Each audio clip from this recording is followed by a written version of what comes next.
I now call to order the November 18th, 2014 meeting of the Manchester Planning and Zoning Commission. The first item on the agenda tonight would be a review and approval of the September 16 minutes. If everybody would take a second to look at the minutes and see if they have any questions or comments regarding them.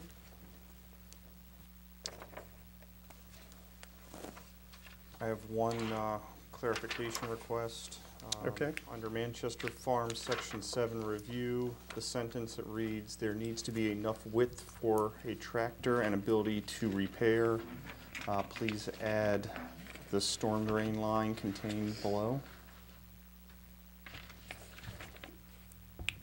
I'll give you my markup, Michelle. Good thing. Just for clarity's sake, so there's no confusion.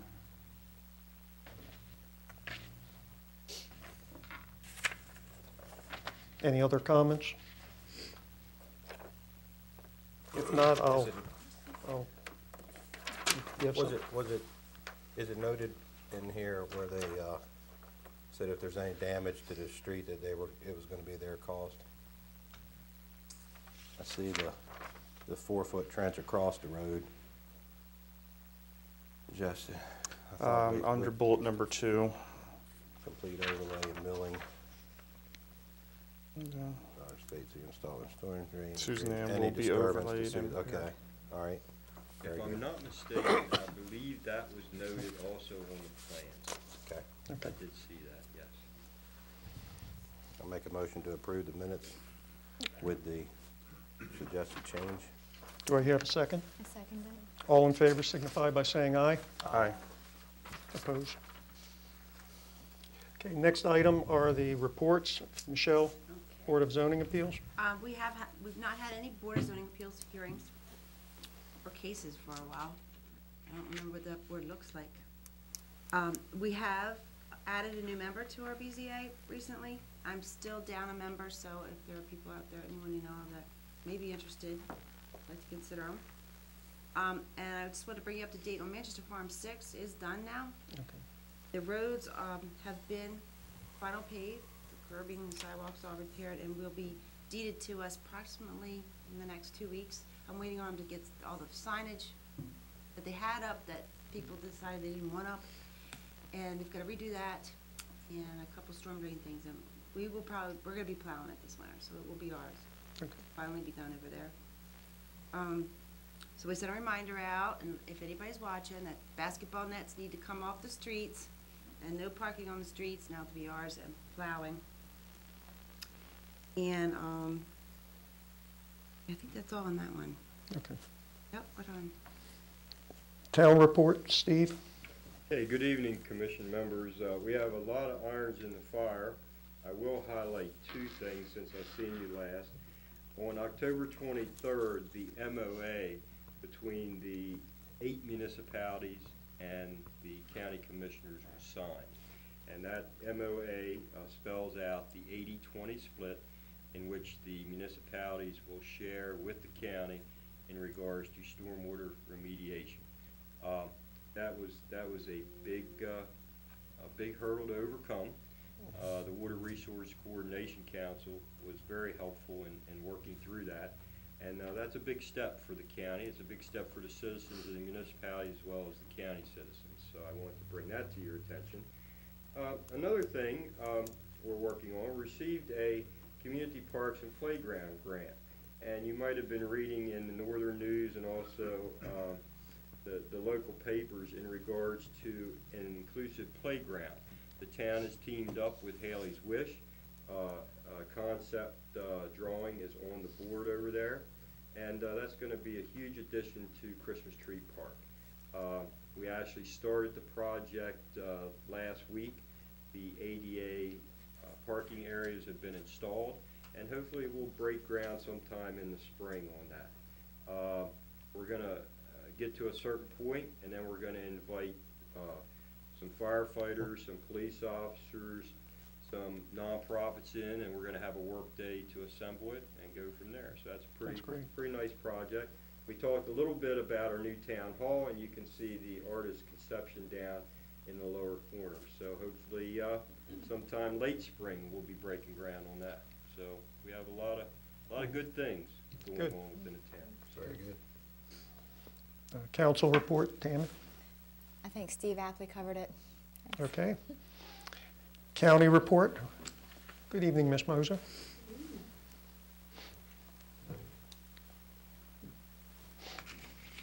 Good evening, everybody, on this Good evening. lovely Freezing. frigid night. Refreshing evening. Oh, refreshing, yes, okay, that's a good way to look at it. I'm still thawing out, by the way. I just wanted to briefly bring you up to date on where we are with the Carroll County Master Plan update process. The County Planning Commission conducted its public hearing November 5th. That was an evening public hearing. And they have been discussing and going over the comments and deliberating. They had a work session last night and another work session this afternoon. So it's well in process and we're getting close. And I will keep you abreast of how that One goes. large major issue that was brought up, anything out of the norm by the public that they're deliberating on, or? Well, there was a property just southwest of Tawnytown that Right. generated a lot of interest. And the Planning Commission made the decision to drop That the idea. industrial farm. So they're not going forward with the, it was, I think it was heavy industrial, was the land use designation being proposed, and they have decided not to pursue that. I think that was probably the single largest issue that came out of this overall process. We had countless comments. I'm sure in the hundreds. There's a book that includes all the written and oral comments that we've received as part of this process, and it's nearly 2 inches thick, double-sided. Wow. So a lot of input That's on good. this one. So again, I'll keep you apprised as to how this comes along. Okay. Thank you. Thank you.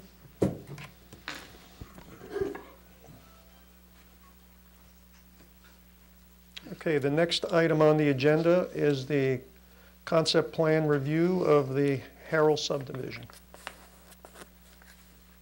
Prior to the engineer speaking, we had a pre-submittal meeting here, Steve, myself, and the developer and engineer, for this project located off of Hilltop Drive. We also have the TRC, which is a technical review committee meeting scheduled for Monday with the county. So Steve and myself do not, at this time, have comments. We haven't gone through the plan, so we are waiting until after we get the county back, and then we'll submit ours to you with that. And I think that's all I need to say. So you can take it over here.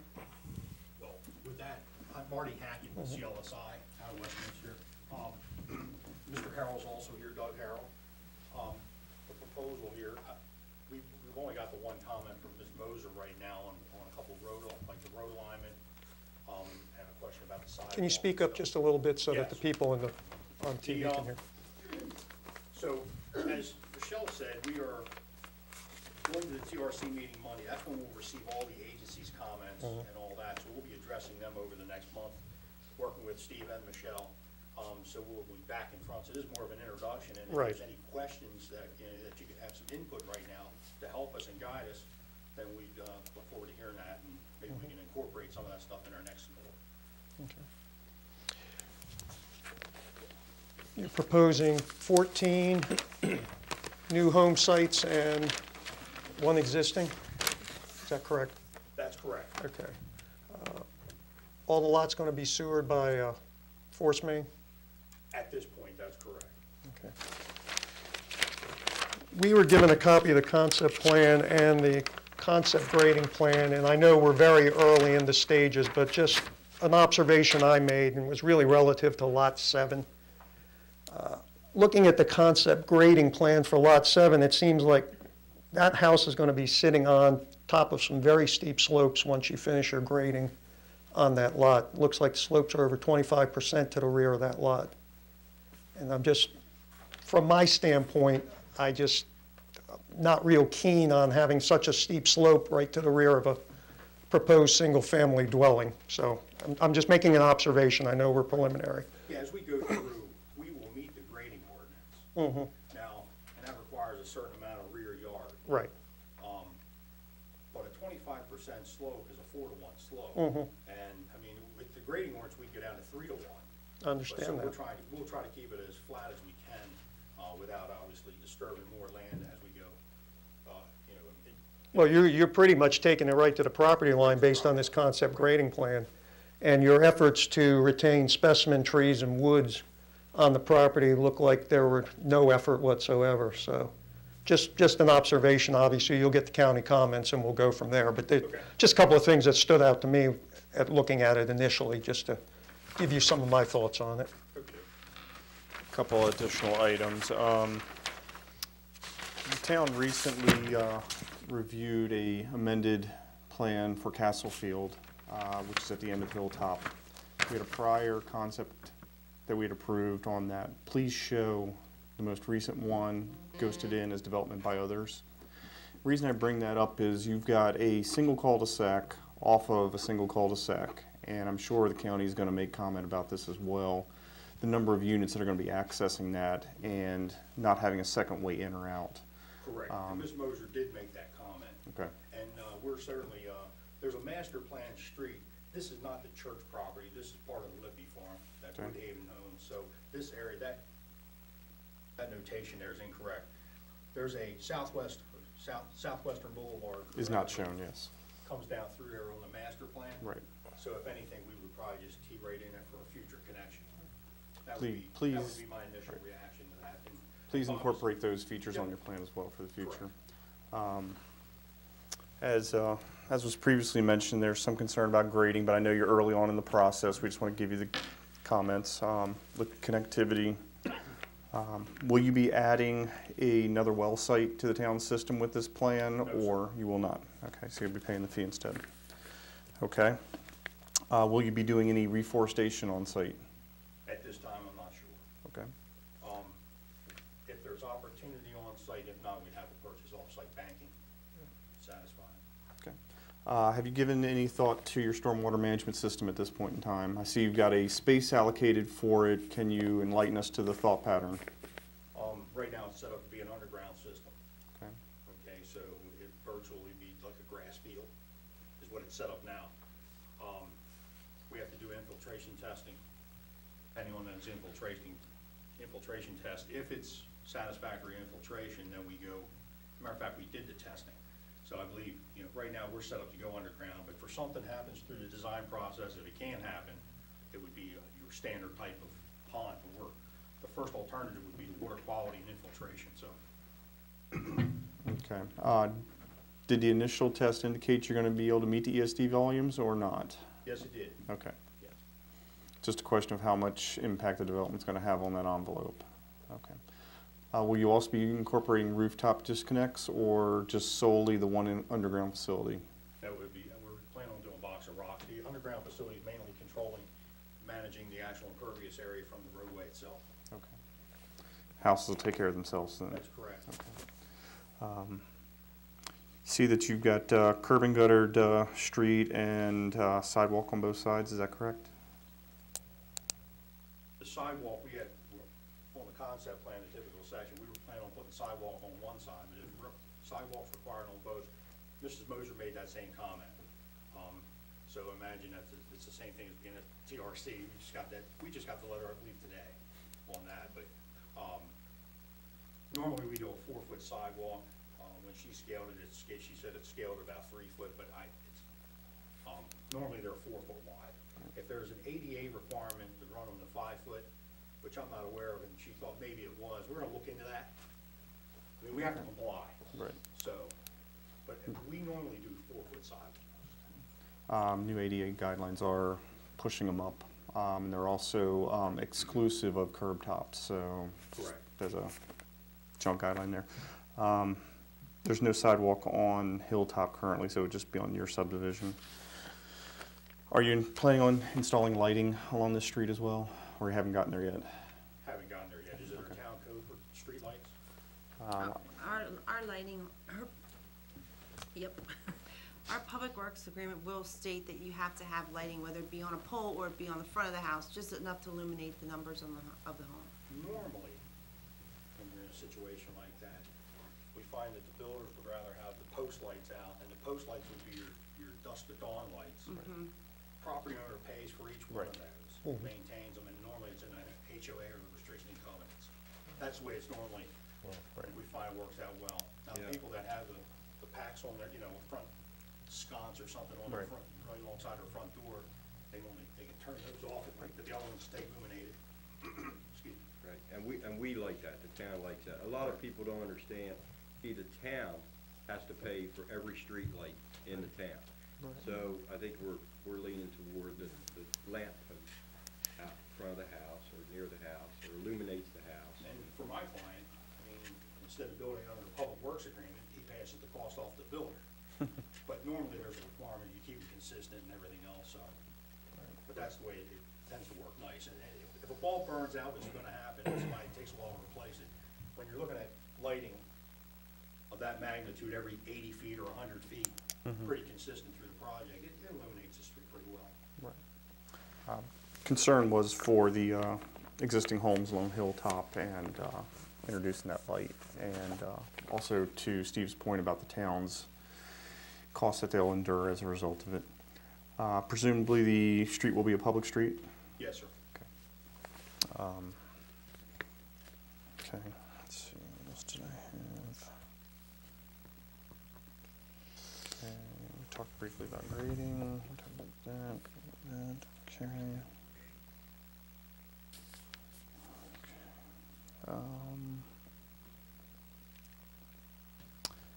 Michelle, by zone, are they entitled to 15 or are they entitled to more, could they be entitled to other lots? Are they maxing out their density? But their zone is 20? Yes, sir. Yeah. 20? And so it's half acre lots and it's 80, or so Okay. with so- no streets, you still can only do So- 16. So coming in a little under is probably what it meant. Okay, thank you. Okay. Just, very, very simple question. This layout, is there any significance to that long tip of property that goes up to Crown Circle? The existing home proposed is the front one, not the second one. Mr. Harrell owns both. The existing home is on lot 15. Okay. That's the driveway that accesses that lot.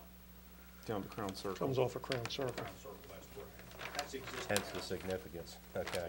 What happened is that there's an existing property line that this property incorporates. Okay. Mr. Harrell owns all of this. Yes. And what we did was to configure the lots nicer. We went ahead and utilized some of that property and these have all Sure. come on Okay. for the public utilities and so on. All right.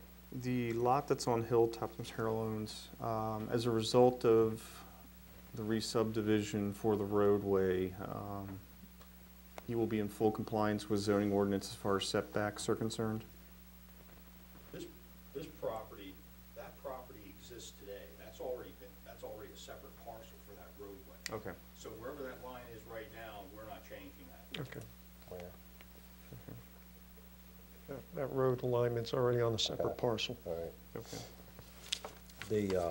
The cul-de-sac itself, if I'm looking at the numbers correctly, we're at 40-foot radius there. Concerns we've had on some other properties is to make sure that 2 fire trucks can turn around. And there's good fire egress and ingress into the property.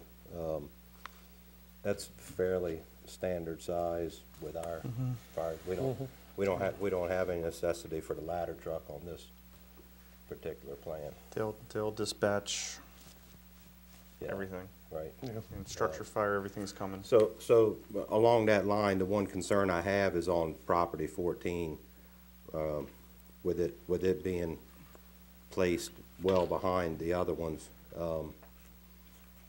From learning on other circumstances, they send the first truck, whatever first truck is that goes in, you're gonna have, the fire chief had concerns as far as like getting trucks in and out, and if they lose control of a fire, losing a truck. Now that was on a completely different project, but I just got some concerns there as far as fire on that lot 14. They get in there, you're jammed up. We know nowhere to get to.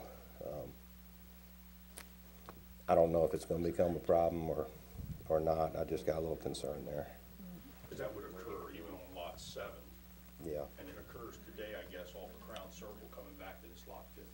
Mm-hmm. I mean, I guess on any pipe stem or, it's not a it's a panhandle type lot, Right. but it's not use in common, it's a private lot. Now, we're gonna have hydrants, are you Yes, gonna have sir. hydrants in? Compliance, yes. All right. So they could technically, how long is that? That's probably 150 feet or better, 200 feet? That is probably more like, To that, 250 two, feet. 250 from the end of that cul-de-sac to the house on lot 7. Yeah. 250 on lot 14. 250 on lot 7. Okay, It's a full hose pull. at least, Yeah, yeah. they could get back there if they need to. We always reserve the right to get smarter, so. Yeah.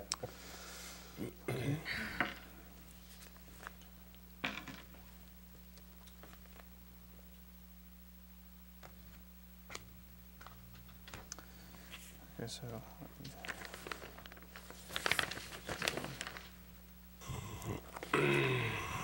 Is there a significance as to why the lot on Hilltop is shown as being within the heavy property bounds if it's not being subdivided by this plan?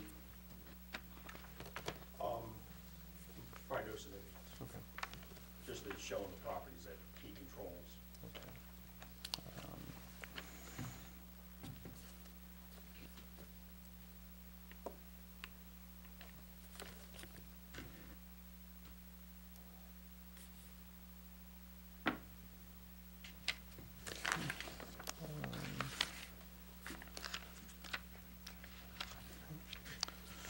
Do you foresee any traffic studies being needed when you go to,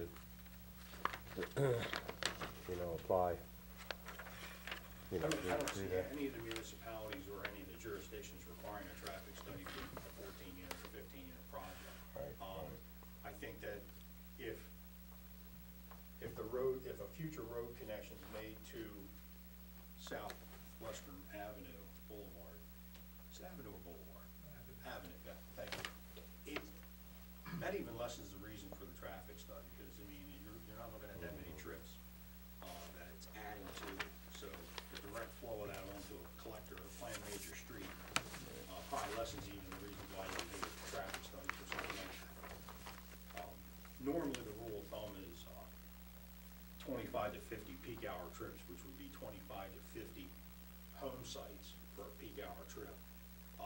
You may have to do a traffic study, and then after 50 peak hour trips, you're only required to do it. Normally for a small project, it's not.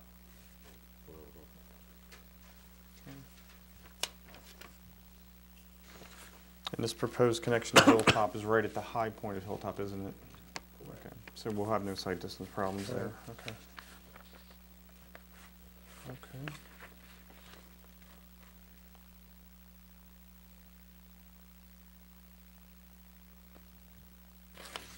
That's all I have on my list for the concept plan. Any other comments at this point? It, not related to the plans, but any ideas on the style of homes back there? Not at this point, I don't think so. So you haven't spoke to any builders, but my guess is, right now with the market, it's a two-story colonial, two-car garage, and that's pretty much, you very rarely do you see somebody building ranchers, a builder, they just don't. The market doesn't say somebody specifically wants one, but that's what you're gonna see pretty standard, I would think, for what you see around that's being built in In most the of your area. subdivisions. I mean, to tell you something else, it just would. No, just, You have very good sized lots. Commend you for providing nice backyard space, which I know you're going to do. Not too fond of having plans come back seeking variances for decks, pools, sheds, etc. Looks like you've pretty much got that covered with your layout. Commend you on that. Just look at lot 7. I just don't like that grading on the back of that lot. See what you can do to try to flatten that out a little bit.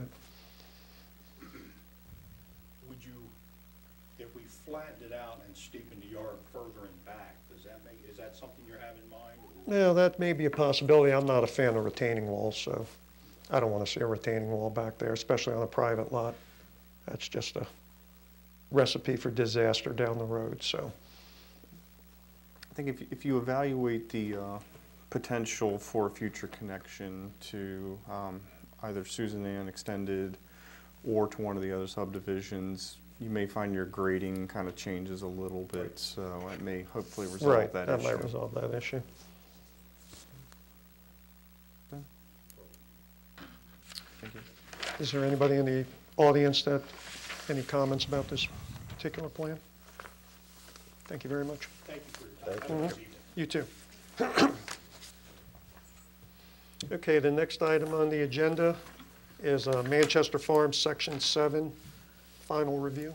Yeah, we had, originally we had planned for the developer and his engineer to be here. Then this week, we received all those comments from engineering again. The one that I gave you that was like 4 pages of comments. Yes.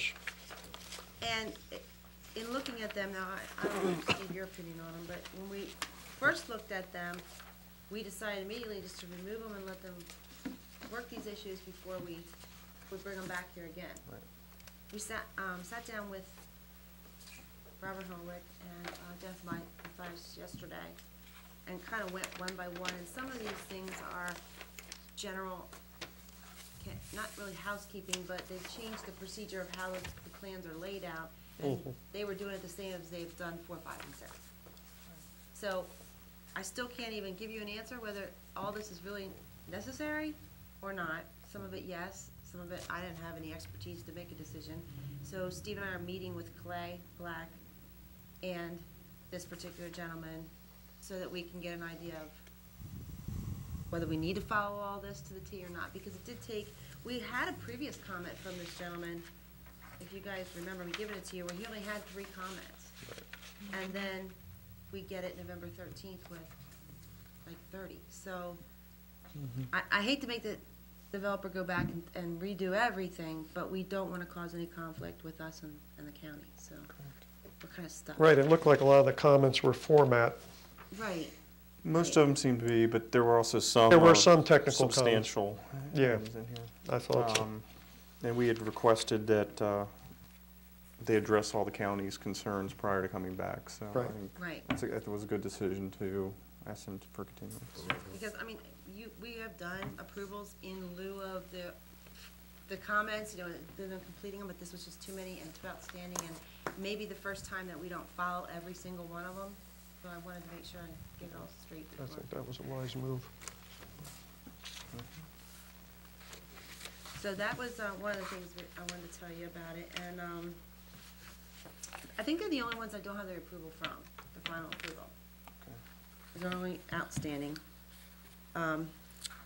I think Bobby had a comment too on the sidewalks, which I don't know if, I know they're showing 4 foot on Manchester Farm 7. Then I don't know anything about 5 feet, and I don't know if that's not, That's under the current standard and that fits, so I always recommend a width of 5 feet for sidewalk. It's up to you all what you want to see, what width. The and this new- particular neighborhood connecting to the other ones, it might look a little odd to be 5 feet going down the road and hooking into 4 foot.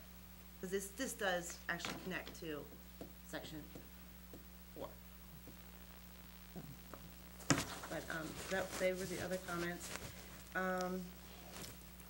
The one thing that we did, that Steve and I did ask him to do is move those driveways at the end up in the corner so that we didn't have a private drive at all. We kind of moved them all around to get the driveway off the sidewalk, so they wouldn't be yelling when the kids walk through their driveway or their cars. And, each one has their independent driveway now. And then Steve can fill you in on what happened with the sewer line along, did you see that on the plans? Correct. One thing that we looked at is to have the developer run a gravity line either behind the few existing homes on Shore Mill, which we looked at, and they were concerned about the depth, so we switched things to the front of the homes along Shore Mill. And that was an issue also because all of the other utilities that run in front of the homes down there. So they actually wanted to run the sewer line closer to the front of the homes. And we said, no, we're not gonna do that, you know. So they actually went back to the rear of the property again. There were some concerns from the property owners about some of the trees that's been in there for a while would have to be removed, and we listened to their concerns. And then we ended up, there'll be a dedicated right-of-way, utility easement, on this particular piece of property, which it stays off the existing homes, and the gravity sewer will be put in, and there'll be a lateral and a clean out for each one of the existing homes along Charmel Drive. So that's what we ended up with. We won't damage the trees, you know, a sewer hookup will be there if their septic fails, which that area, there's a history of failing septics. So at that point in time, the homeowner can tie into it. And that's what they agreed to, and that's what we settled on. So it was a win-win for both. Yeah. Both the town, Bob Ward, and also especially those homeowners down there. So that's a done deal. Well, I don't have anything else. Anybody else on the board have any other business that we need to discuss? I do have a gentleman who needs to be re-upped for 5 more years. And so he God, will- 12 hasn't been enough for you? No. Jesus. And so I thought you'd retire me by now. I thought there was going to be this letter came in the mail that said I was going to get a pension check from the town for my meritorious service, $20 of every Thanksgiving I'm going to get for perpetuity. Henry, I'm still waiting for the. You're still waiting for your- We're in the same But you boat. may show up at the December 9th council meeting and be sworn at. I will be there. I'll give you that much. So, if there's no other business, I will entertain a motion to adjourn the meeting. Motion. We adjourn. Second? Second. All those in favor of adjournment, say aye. Aye. Meeting's adjourned. Good night.